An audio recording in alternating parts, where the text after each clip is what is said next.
And our very own Ariel Ostron is learning more about what Syria will want to see for any sort of a deconfliction or even a peace deal with Israel. Ariel, you have been speaking to your Syrian sources. What are you learning this evening? Right. So a Syrian source close to President Ahmed al-Shara is saying that for the Syrians, Israel needs to hand over part of the Golan, at least a third, for there to be any possibility for peace talks. And according to the source, there are two scenarios that are currently on the table.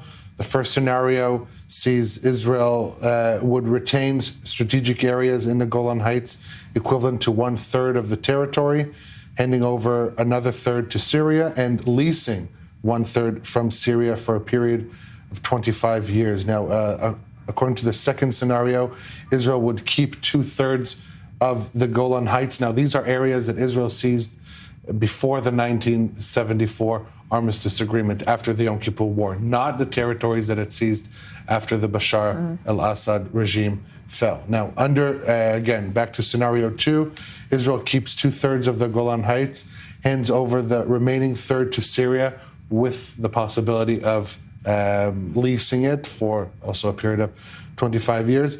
And this is where it gets interesting. Under this scenario, the Lebanese city of Tripoli, as well as other Lebanese territories in the north of the country, in the Bekaa Valley, would be handed over to Syria. Basically, the equation that the Syrians are trying to establish is Tripoli for the Golan.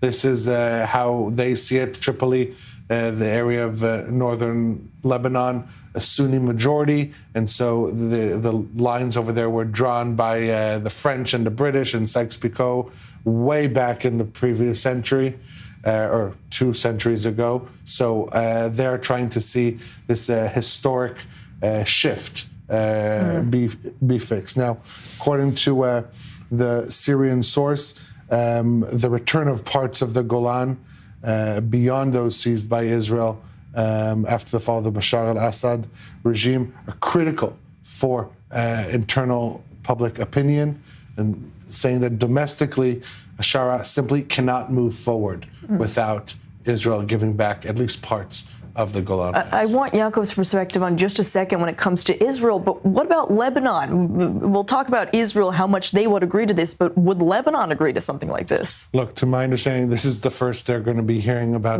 this, and it already on social media is not being well accepted.